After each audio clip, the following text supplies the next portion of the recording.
और मेरे प्यारे बच्चों, क्या हालचाल। पिछले क्लास में पता है हमने क्या किया था? पिछले लेक्चर में हमने ग्रेविटेशन शुरू किया था और हमने समझा था कि ग्रेविटेशन क्या होता है और ग्रेविटेशन की खोज किसने करी थी।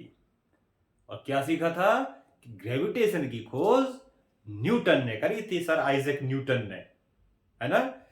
तो उसके बाद अब उस टॉपिक को, इस चैप्टर को हम आगे बढ़ाते हैं और आज हम दो चीजों के बारे में पढ़ेंगे।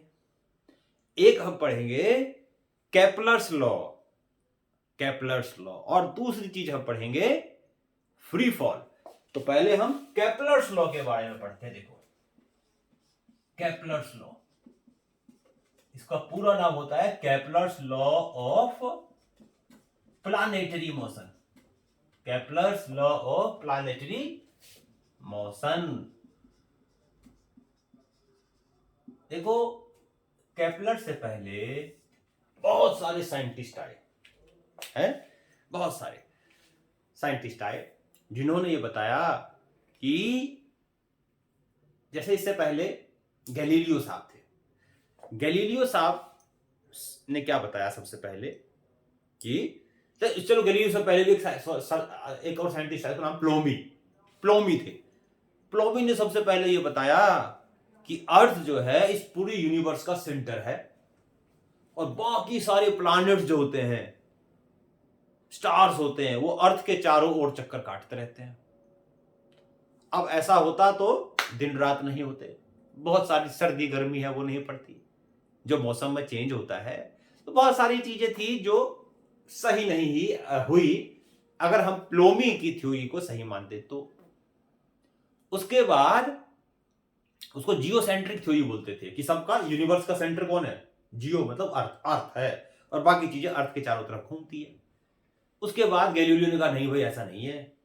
गैलीलियो ने कहा ऐसा नहीं है, अर्थ नहीं है इसका सेंटर। उसने कहा कि ऐसा नहीं है, अर्थ जो है और ऐसे ही बहुत सारे प्लैनेट हम अर्थ जैसे वो सन के तरफ चारों ओर चक्कर काटते हैं। और इसके लिए जिन्होंने बताया ना, तो इसके लिए पादरी जो थे, वहां के जो प्रिस्ट होते थे, उतने नाराज हुए उनसे कि उनको जान गंवानी पड़ी अपनी, उससे उनके पीछे पड़े, क्योंकि वो लोगों को बेवकूफ बनाते थे। अब इन्होंने ऐसी चीजें बताई तो बेवकूफ कैसे बनाते, तो उसके पीछे पड़ गए बेचारे के और कर दिया काम, है ना।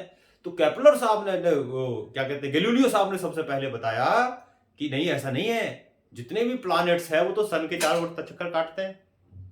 तो वो बात उन्होंने सही बताई, लेकिन उन्होंने ये नहीं बता पाए कि कैसे घूमते हैं। उन्होंने बताया कि सर्कल में घूमते हैं, है ना, यानी सन जो है सेंटर में होता है, बाकी सारे प्लैनेट्स उसके चारों तरफ सर्कल में घूमते हैं।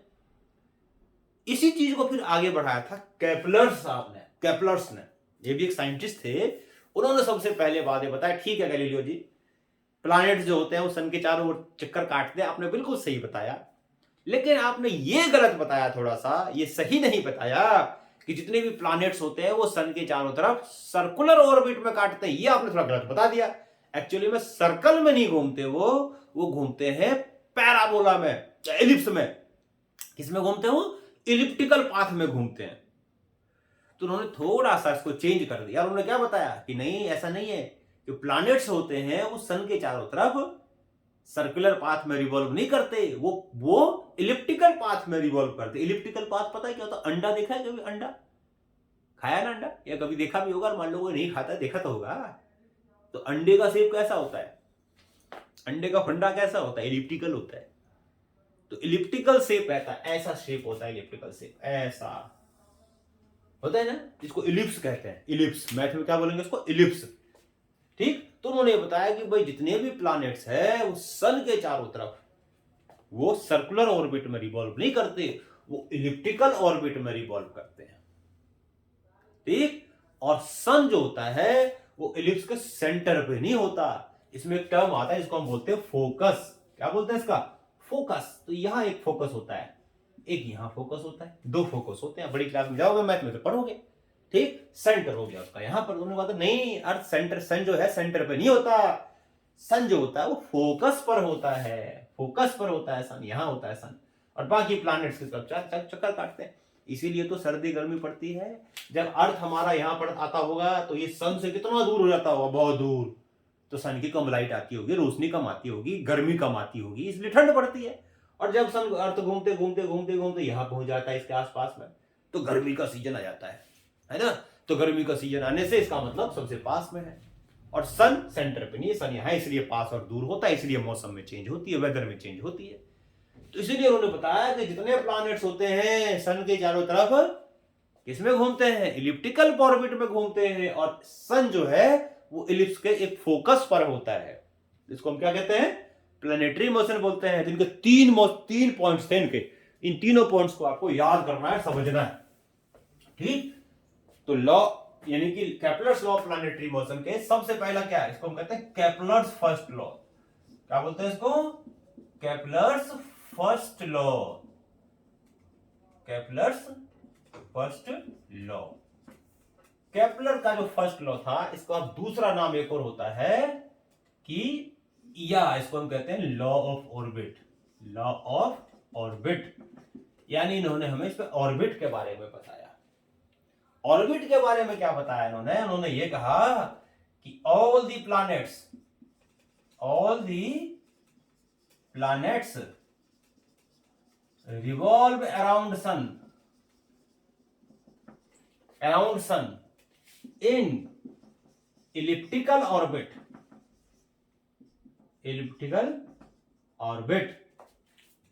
इलिप्टिकल ऑर्बिट में रिवॉल्व करता है, elliptical orbit, and sun is situated on one of the focus of ellipse। और सन कहां होता है, एक फोकस पर होता है, जैसे मैंने आपको बताया था, यानी कि ये इलिप्टिकल ऑर्बिट है ना, और ये इसका कहीं फोकस होता है। तो सन जो है ये फोकस पर कहीं होता है, तो दो फोकस होगा, इधर होता है, कहीं भी दिखा सकते हैं डायग्राम में, तो मैंने यहां दिखा दिया। सन जो है सेंटर पे नहीं, फोकस पे होता है। इसको लॉ ऑफ ऑर्बिट में कहते हैं, क्योंकि ये ऑर्बिट के शेप के बारे में बताता है कि शेप कैसा होता है घूमने का। समझ में आया, ये केपलर का फर्स्ट लॉ था। अब देखो केपलर का जो सेकंड लॉ है, Kepler's second law, Kepler's second law, तो केपलर्स का सेकंड लॉ है, इसको हम क्या कहते हैं, इसको हम लॉ ऑफ एरिया भी कहते हैं, लॉ ऑफ एरिया, क्योंकि ये एरिया के बारे में बताता है हमें, ये area, law of area, area के बारे में बताता है। पहले इसका स्टेटमेंट लिखते हैं, फिर इसको समझते हैं। क्या कहता है कि it states that the area swept by the line joining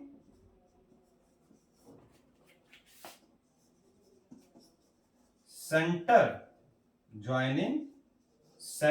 of earth, it states that the area swept by the line joining the center of earth to the center of sun, states that the area swept by the line joining the center of earth to the center of sun is equal in equal time interval, in equal time interval, equal time interval में equal area cover करते। देखो कैसे, आपको मैं इसको diagram समझाता हूं, अच्छे समझ में आ जाएगा। तो ये पहला पॉइंट आप नोट करो फर्स्ट क्लास के, ठीक है। तो ये आपको याद रखना है पॉइंट्स को अच्छे से, या बड़ी बड़ी क्लास में जाओगे वहां भी इसका काम आएगा बहुत आपके। तो पॉज करके इसको नोट कर लो। अब इसका क्या है, देखो इसे मान लो ये एक प्लैनेट है, ये ऑर्बिट है, ये मान लो सन है, ठीक, फोकस पे। ये प्लैनेट है जो उसके चारों तरफ घूम रहा है, मैंने इसको पी से दिखा दिया। अर्थ भी हो सकता है, कोई दूसरा प्लैनेट भी हो सकता है। मान लेते हैं कि एक प्लैनेट इस पोजीशन से ए से बी पे गया, मान लो यहां से यहां गया, मान लो बी पे। तो पहले इसको कौन लाइन ज्वाइन करना था, ये अब कौन सा लाइन ज्वाइन कर रहा है, तो ऐसे मान लो इसने अब इतना एरिया, जो लाइन इसको ज्वाइन कर रहा है ना, उसने इतना एरिया कवर कर दिया, ऐसे झाड़ू मार के इतना, है ना। तो अगर ये प्लैनेट यहां से यहां गया तो इसने इतना एरिया, इस जो लाइन इनको ज्वाइन कर रहा है ना, उस लाइन ने इतना एरिया स्वेप बनाया, स्विप किया, कहते हैं एरिया बनाया। ठीक, कितना टाइम में, मान लो टाइम मैंने कोई ले लिया, कोई भी टाइम ले सकते हैं, मान लो टी टाइम में। ठीक, अब मान लो टी टाइम कोई भी ले सकते हैं हम, 4 दिन, 5 दिन, 6 दिन, 10 दिन, 20 दिन, कोई भी ले लो। अब मान लो मैंने टाइम ले लिया 20 डेज का, तो यहां से यहां तक चला गया। अब एक और बार मान लो वही प्लैनेट मान लो यहां पर था सी पॉइंट पे, और उतने ही 20 डेज में अब ये सी से डी पे चला गया, तो अब कितना एरिया स्वीप किया सर, अब इसने इतना एरिया कवर किया, है ना। तो ये कह रहा है कि अगर टाइम सेम है, अगर टाइम सेम है, तो वो लाइन जो सेंटर ऑफ अर्थ और सेंटर ऑफ सन और सेंटर ऑफ प्लैनेट को ज्वाइन कर रही है, वो इक्वल टाइम में इक्वल एरिया बनाएगा। यानी कि जितना एरिया ये है डेल्टा, मान लो ये एरिया में A1 एरिया और ये एरिया A2, तो A1 एरिया कितने टाइम में बनाया, area A1 swept in time t, and also एक ये हो गया, और also area A2 swept in time t also. तो क्या कह रहे हैं, अगर ये टाइम सेम है तो एरिया भी सेम होगा, नहीं A1 इक्वल किसके होगा, A2 के। तो ये कह रहा है केपलर्स का सेकंड लॉ, इसको लॉ ऑफ एरिया भी कहते हैं, कि अगर टाइम सेम है तो इक्वल एरिया स्वीप करेगा, बनाएगा। कौन, जो लाइन इसको ज्वाइन कर रहा है सेंटर ऑफ प्लैनेट और सेंटर ऑफ सन को, वो जो एरिया बनाएगा वो इक्वल टाइम में इक्वल एरिया बनाएगा, कवर करेगा। तो ये केपलर्स का सेकंड लॉ है, क्योंकि ये एरिया के बारे में बात करता है, इसको हम लॉ ऑफ एरिया कहते हैं। समझ में आ गया, तो पॉज करके नोट करो, डायग्राम बनाओ। अब आता है केपलर्स का थर्ड लॉ। तो केपलर का थर्ड लॉ क्या कहता है, केपलर का थर्ड लॉ कहता है, केपलर्स थर्ड लॉ, और केपलर के थर्ड लॉ को हम एक और नाम से जानते हैं, इसको बोलते हैं law of time period, law of time period. और लॉ ऑफ टाइम पीरियड क्या कहता है, लॉ ऑफ टाइम पीरियड ये कहता है कि square of the time period of revolution of a planet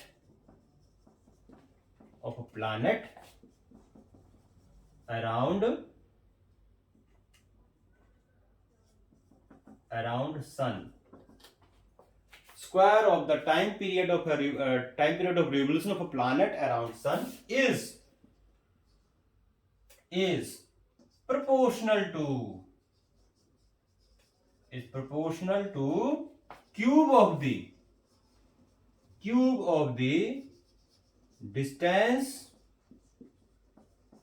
between, cube of the average distance, average distance लिखते हैं, cube of the average distance between planet and सन।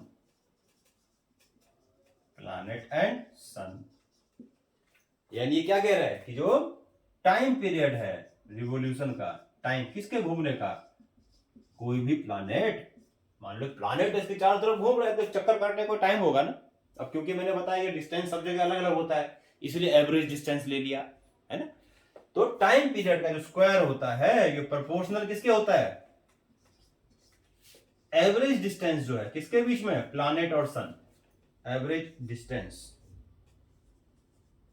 के क्यूब के proportional होता है। ये square of the time period proportional to the average distance between planet and sun. तो इसको लिखेंगे मैं ऐसे, टी स्क्वायर प्रोपोर्शनल टू, मान लेते हैं एवरेज डिस्टेंस आर है तो आर क्यूब। ये केपलर्स का थर्ड लॉ है, ये केपलर्स का थर्ड लॉ है। तो ये केपलर्स के कितने लॉ हैं, ये केपलर्स के 3 लॉ है, जो ये बताते हैं कि कोई भी प्लैनेट सन के चारों तरफ किस तरीके से घूमते हैं, उनका शेप कैसा होता है, एरिया क्या होता है, कैसे निकालते हैं, और टाइम पीरियड उसका कैसे निकालते हैं, टाइम पीरियड कैसे डिपेंड करता है, तो ऐसे डिपेंड करता है।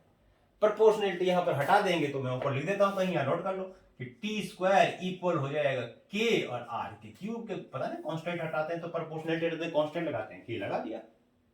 समझ में आया? तो इस तरीके से इसका मान लो मेरे पास दो प्लैनेट है, मान लिया दो प्लैनेट है। देखो एक केप्लर के थर्ड लॉ हम क्या कर सकते हैं, मान लो देखो मान लो प्लैनेट है, प्लैनेट P1, मान लिया प्लैनेट P1 है, इसका टाइम पीरियड ले लिया मैंने,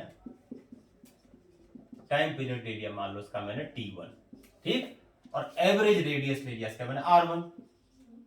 एवरेज रेडियस का मतलब डिस्टेंस, एवरेज डिस्टेंस फ्रॉम सन,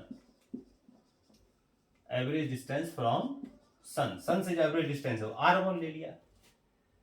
तो T1 स्क्वायर इक्वल किसके हो जाएगा, के R1 क्यूब के हो जाएगा ना, केप्लर्स के थर्ड लॉ से। ऐसे ही मान लो प्लैनेट P2 ले लिया मैंने, कोई दूसरा प्लैनेट ले लिया, वो भी चक्कर काट रहा है अर्थ के चारों तरफ, सन के चारों तरफ। तो टाइम पीरियड क्या होगा इसका, मान लो टाइम पीरियड है इसका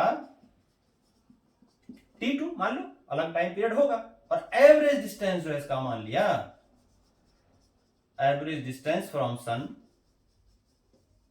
मान लिया जिसका एवरेज डिस्टेंस सन से वो R2 है। तो क्या हो जाएगा, T2 स्क्वायर इक्वल्स टू के R2 क्यूब, ये हो जाएगा इक्वेशन सेकंड हो जाएगा। अब फर्स्ट को सेकंड से आप डिवाइड कर दो तो क्या हो जाएगा, देखो T1 square upon T2 square equals to R1 के क्यूब डिवाइडेड बाय R2 का क्यूब, ये हो जाएगा फार्मूला। के से के कट जाएगा क्योंकि सेम है दोनों में, ठीक। अब मान लो इसका मैं क्वेश्चन करा के दिखाऊं आपको, चलिए क्वेश्चन करते हैं, देखो बड़ा आसान है, इसको पॉज करके नोट करो आप, ठीक। हाँ